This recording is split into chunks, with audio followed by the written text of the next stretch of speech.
एक बार की बात है, एक बार एक अध्यापक एक संपन्न परिवार के शिष्य के साथ कहीं जा रहे थे, तो उस शिष्य को कुछ मजाक सूझी क्योंकि उसको रास्ते में किसी गरीब मजदूर के जूते दिखाई दिए।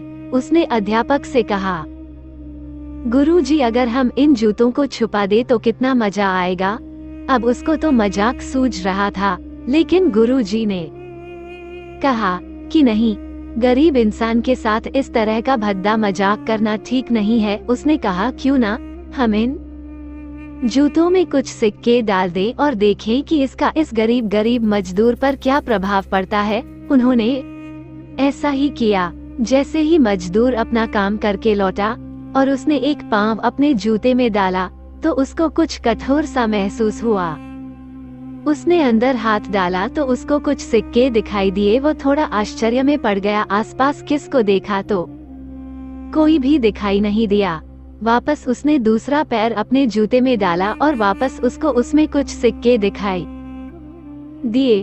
अब दोनों जूतों के सिक्कों को उसने अपने हाथों में रखा और प्रभु की तरफ इशारा किया है। प्रभु पता नहीं किस भले मानुष ने ये सिक्के मेरे जूतों में छुपाए हैं, लेकिन जिसने भी छुपाए हैं उसको मेरी दुआ है ताक कि इन पैसों से मैं अपने बच्चों और पत्नी के लिए कुछ खाना और दवाइयाँ ला सकूंगा। और इतना बोलकर वह चला गया।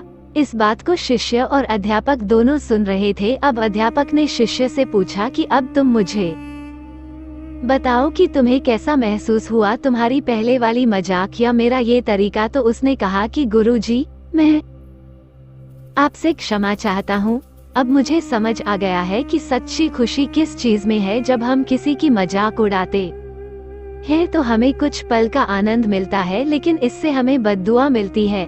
लेकिन अगर हम किसी की मुश्किल परिस्थिति में मदद करते हैं और जिसकी भी हम मदद करते हैं उसको भी नहीं पता कि हमने उसकी मदद की है, लेकिन अंदर हमें पता है कि हमने उस इंसान की मदद की है। यही सच्ची खुशी है। जब हम दूसरों को खुशी देते हैं तो हमें सच्ची खुशी मिलती है।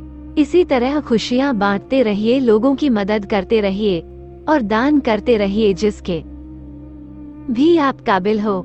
जितना भी आपसे बन पड़े दान करें, लेकिन दान जरूर करें।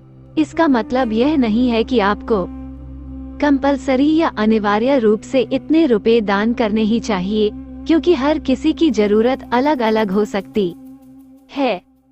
अगर आप किसी को पैसों का दान नहीं कर सकते तो कम से कम चीजों का दान तो कर ही सकते हैं। मुझे पूरी उम्मीद है कि यह हार्ट टचिंग स्टोरी आपको जरूर अच्छी लगी होगी। आपका कीमती समय देने के लिए दिल से शुक्रिया।